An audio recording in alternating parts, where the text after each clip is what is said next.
Dito natin naapakan guys. Meron po nakapagsumbong na naman. Yung umatake kay Ramil, actual talaga yung pag-atake po sa kanya. Nakuhaanan pa ng kamera. Dito po tayo. Panoorin po ninyo ang mangyayari po ngayon sa Mangkukulam. Kung makita po natin sila, hindi natin bigyan pa ng chance. Tulasin na. Nandun po yung punso ni kaibigan po doon sa taas o sa baba. Dito tayo abang mayroong ginawa po yung diwinding maitim sa may-ari ng lupa dito. Hindi makatayo guys.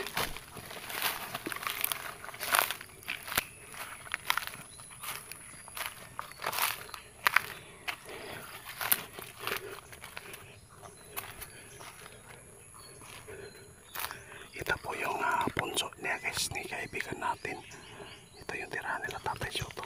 Nandun po yung punso sa unahan lang. Dito lang tayo, magmamasid lang tayo ha. Panoorin lang po ninyo hanggang matapos yung ating pagbibidyo dito. Kapag mayroon po tayong pakikita dito na Mangkukulam, tutudasin na.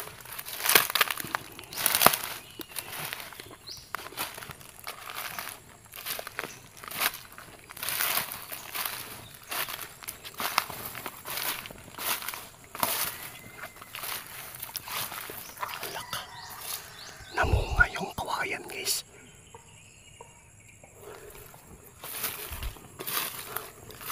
Patay na. Dito tayo magtago guys. Hindi ko inaasahan ito guys. Bira lang po ito mamunga. Ito po yung marami po nang request sa atin guys. Na dito lang tayo. Malapit lang tayo sa punso ni kaibigan. Ito po yung bunga ng bulaklak ng kawayan guys. Ito po yung pinakadabis po na gawing pampaswerte sa negosyo. Salamat po, nakita ko na. Mabibigyan ko na si ate. Ito guys, tingnan nyo po yung bahala kayong Mangkukulam na yan. Unahin natin to. Kunin natin to lahat. Marami pong naghanap po sa atin guys na ganito yung kawayan na hinahanap nila. Na ito po yung bunga ng kawayan na ito. Ito po, tingnan niyo yung kawayan na. Yan o. Napakaswerte natin dito. Malapit lang pala tayo dito sa punso natin kaibigan guys. Ito po yung hinahanap nila. Panglagay po sa kanilang tindahan o anuman po yung mga negosyo. Maganda ito kasi po. Ganda guys. Ito yung bulaklak nila. Bira lang po natin ito makita. Dito pa sa punso. Mamaya balikan natin. Unahin muna natin yung pagmamasid dito. Ipagiganti ko si Ramil.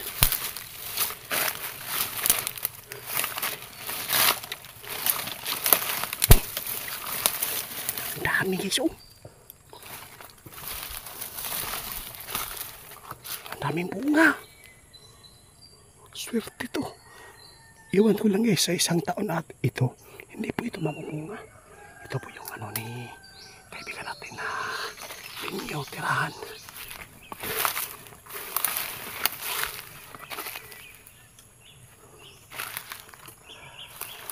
Ayan.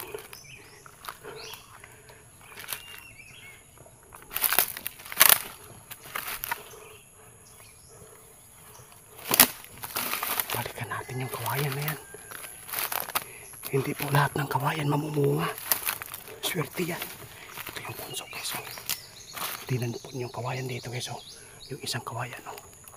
Diba? Wala kayong nakitang may bunga o bulaklak. Hindi na mamulaklak dito. Yun lang sa kabila. Ito yung hinahanap ni ate.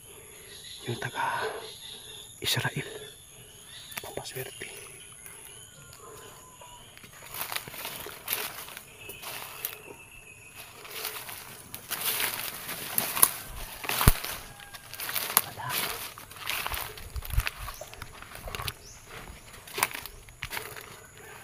Tingnan nyo, walang bunga. Yun lang, Doon lang po, swerte talaga to.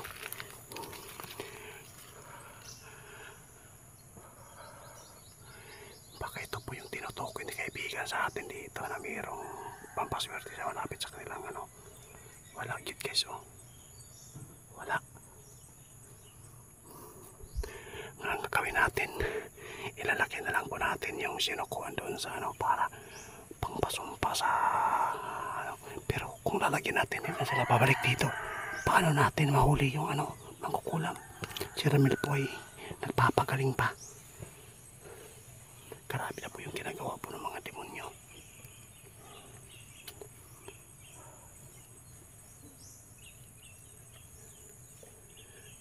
Bihira lang talaga mamumulaklak yung kawayan sa isang taon. Hindi po yan makapunga guys.